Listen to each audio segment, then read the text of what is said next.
a fun challenge to play guys like Alexander Ovechkin, or who get to see him, just like you guys got? I think we do. It's you want to test yourself against the best, and he's obviously one of the best players in the world, has been for many years, and their team, I consider them one of the top 5 or 6 teams in the league.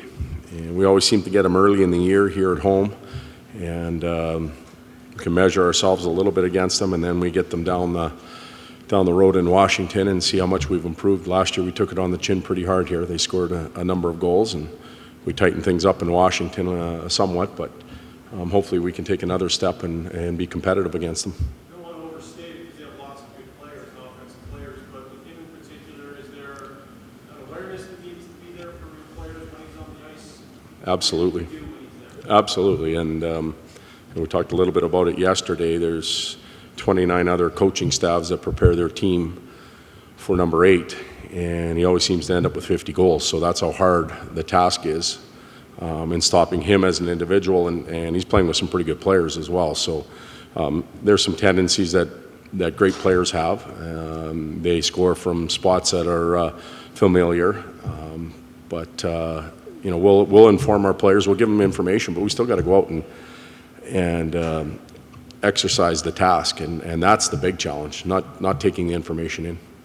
When he's on the power play, he's in the same spot almost all the time. Does anybody ever just put a guy on you? Yep. Does it not work?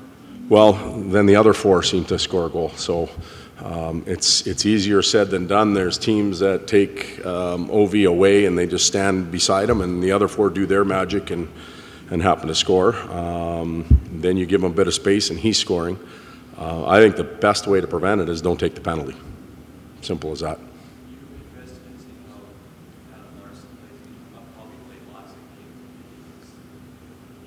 Well, he'll be a little more familiar with him than the rest of our D-core. Grimes played in the Eastern Conference a little bit, but again, if the focus just becomes on OV, then there's going to be another line, another pair that are going to hurt you. So we have to prepare for the Capitals, not just OV.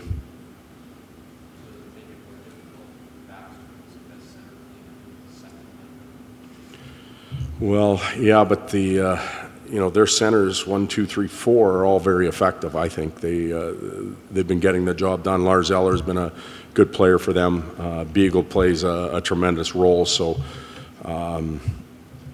you get it one way or the other from their guys down the middle. Speaking of centers, Landers was 75% last couple games in the circle, and Connor's about 20% over the last 3 games.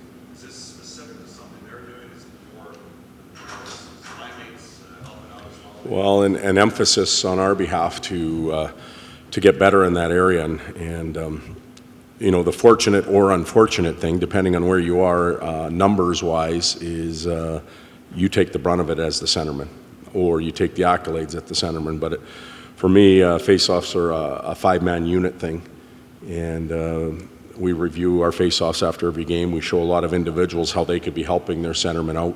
Anton's getting a little more help there, and Connor's getting better in that area, but our team has to pick it up. That's an area where if we're going to run those 3 centermen with Letestu there, they have to find a way to get it done.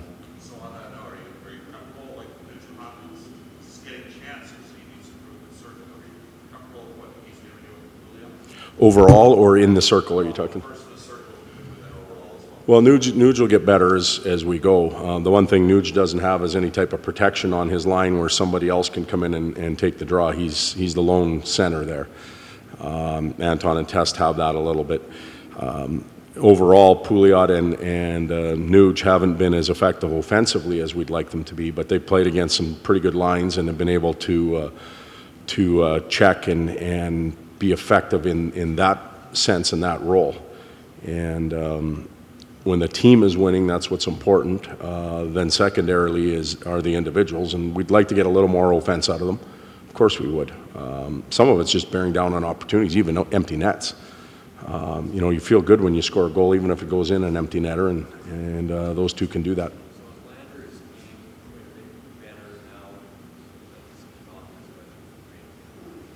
Is his game better now than?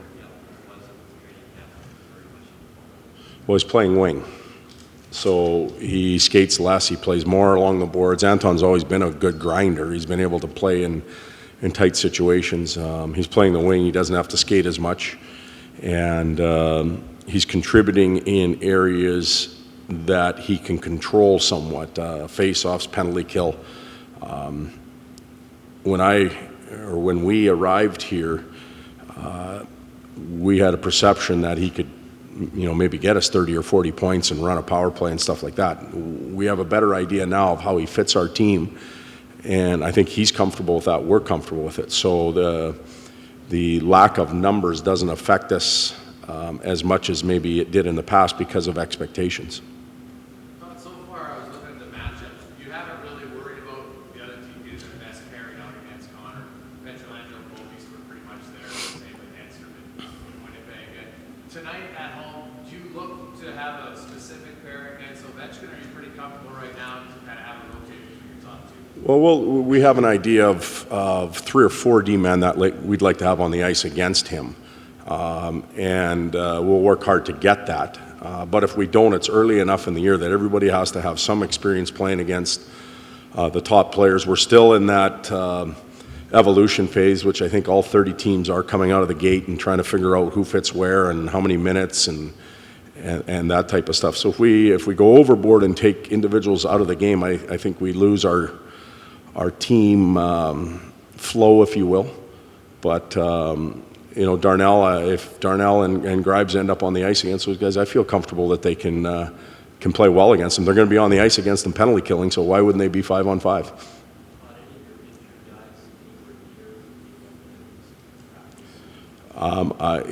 Depending on how you define near, in my definition, I would say no. There's, I think one of them went out in a sweatsuit today just to see what it would feel like to take a stride, and it was Davey. He doesn't have a lower body injury as an upper, so he can actually skate a little bit and get his legs moving. But the rest of the group is working hard to get back, and I don't foresee them being involved with our team on this trip at all. But the quicker they get back, the better.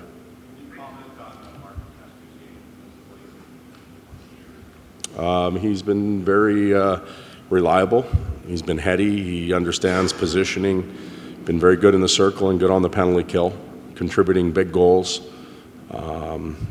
Fits his role a little bit. His power play time from last year has been cut back a little bit.